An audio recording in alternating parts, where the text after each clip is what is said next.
నమస్తే అన్న. చంద్రబాబు ఎందుకు మావిగాని పేరు తీయగానే వణికిపోతున్నాడు? ఎవరు వణికిపోతున్నారన్నా?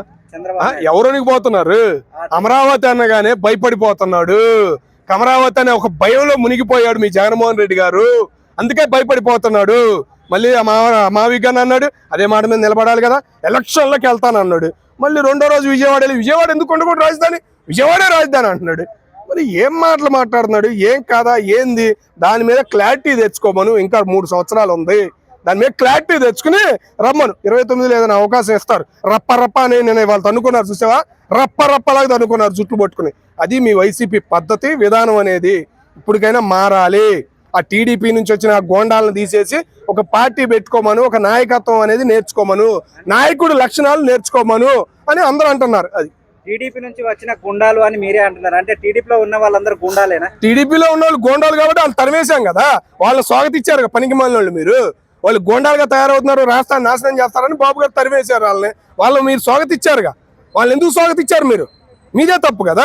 మరి వైఎస్ పరువు తీసేశారు, పేరు తీసేశారు. వద్దులే, వాళ్ళు ఆయన పుట్టినరోజు కాబట్టి ఆయన అనకూడదు. అది పరిస్థితి. ఆ గుండాలే రాజకీయం నేర్పించింది చంద్రబాబు అని అంటున్నాడు. అంటే అసలు గుండా చంద్రబాబు అని అనుకోవచ్చు. ఎట్లా అంటావు నువ్వు? ఎట్లా అంటావు నువ్వు? నోటికి వచ్చినట్టు మాట్లాడి అసెంబ్లీ పరువు తీసింది ఎవడు? జగన్ గారు ఉండారని అండతోనే కదా వీళ్ళు మాట్లాడిన మాటలు అని అంటారు అందరూ. జగన్ గారి మీదే నెడతారు కదా. వైసీపీ అని కానీ గుర్తొచ్చేది ఫస్ట్ ఎవరు? జగన్మోహన్ రెడ్డి గారు గుర్తొస్తారు. మరి ఎవరిని తిడతారు? ఆయనే తిడతారు. అది పరిస్థితి. ఇప్పుడు 2029లో మావిగంతోనే వస్తాను, దమ్ముంటే మీరు అమరావతిలో రావండి అని చెప్పి. దమ్ము ధైర్యం అనేది ఉంటే ఆ మావిగంతోనే రాండి జగన్మోహన్ రెడ్డి గారు. మీకు ఎన్ని సీట్లు వస్తాయి అనేది మీకు అర్థమయ్యేది. అప్పుడుకైనా తెలుసుకుంటారు అమరావతి అంటే ఏంటి. అమరావతి అంటే మావిగన్కి ఏం దూరం లేదు సార్. ఏం సార్ మావిగన్ అంటే ఏం సార్? అసలు ఏం మాట?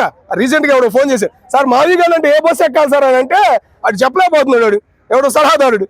మరి అట్లాంటి పరిస్థితులు తయారవుతున్నాయి. ఇప్పటికైనా లోక జ్ఞానం అనేది తెచ్చుకుని మాట్లాడితే జగన్మోహన్ రెడ్డి గారికి భవిష్యత్తు ఉంటది. అంతే. అడగండి సార్.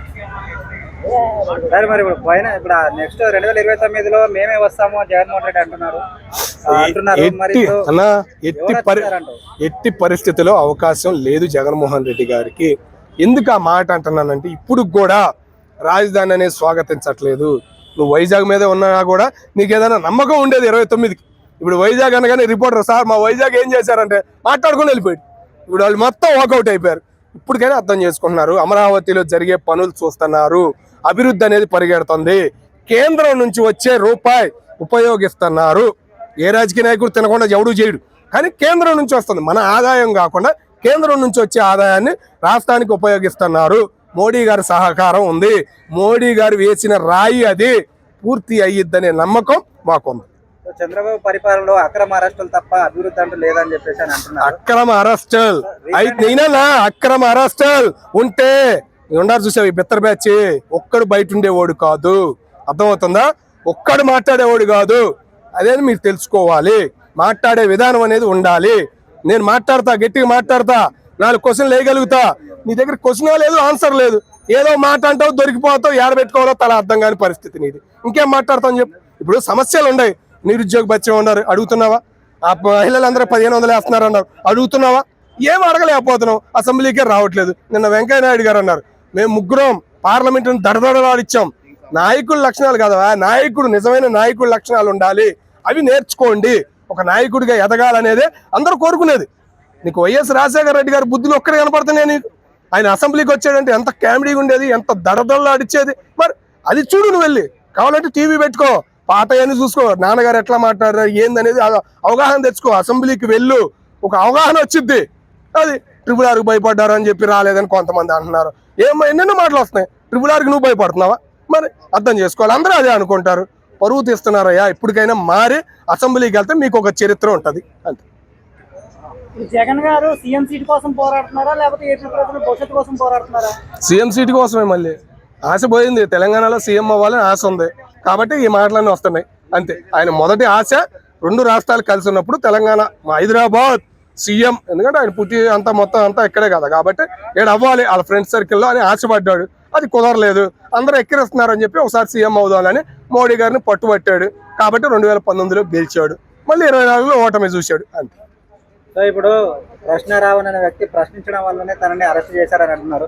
ఇదే కిరాక్ ఆర్పి నోటికి వచ్చినట్టు మాట్లాడాడు, మేము వచ్చిన తర్వాత రప్ప అని అంటున్నారు. దాని గురించి ఏం చెప్తారు? పెర్సనారావు ప్రశ్నించాడు, సాయంకాలం కోర్టుకి వెళ్ళాడు. ఏం ప్రశ్నించాడయా, ఎందుకు ఈ పనికిమాలిన కేసులు అని చెప్పి జడ్జి గారు వెళ్ళిపోమన్నారు. ఇంకొక చోట కేసు పెట్టారు, ఆడికి వెళ్ళేది అదే పరిస్థితి. 4 కేసులు ఆంధ్ర వాళ్ళు పెట్టింది. ఓకేనా, 4 కేసులల్లా ఫోన్ డేటా తెస్తే వాడు ఒక స్మగ్లర్ అని చెప్పేసి మొత్తం డేటా అంతా బయటకు వచ్చింది. వాడికి సపోర్ట్ చేసే ముండమోపులకు కూడా చెయ్యిలు ఉనికిపోతున్నాయి, ఎందుకు ఫోన్ చేసామో ఈ ముండమోపుకి అని. పరిస్థితి అట్లా తయారైంది కాబట్టి ఎన్ఐఓ ఏదో ఉండదు కదా నేషనల్కి సంబంధించింది, అది వచ్చి పట్టుకెళ్ళింది ఆడిని. ఆయన సెంట్రల్ జైల్లో వేస్తారు. ఆడి పరిస్థితి మారిపోయింది. ఇంకా వాడి గురించి మాట్లాడి నిన్నటి నుంచి మాట్లాడుతున్నారు వైసీపీ పెద్దలు.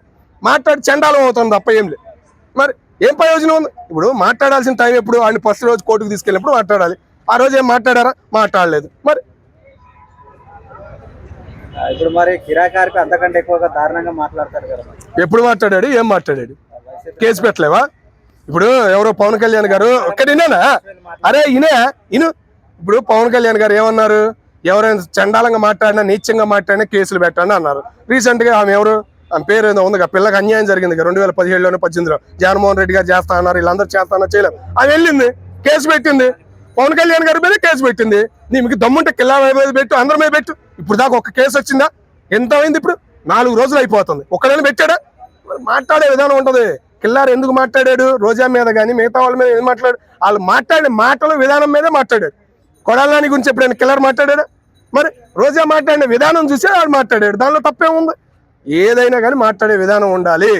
ఒక ముఖ్యమంత్రి వాళ్ళు ఎవరైనా కానీ, ఆంధ్ర రాష్ట్ర ముఖ్యమంత్రి అంటే ఆ ప్లేస్కి విలువ ఇవ్వకుండా ఏం మాట మాట్లాడుతున్నాడు? బేవకు నేను అంట.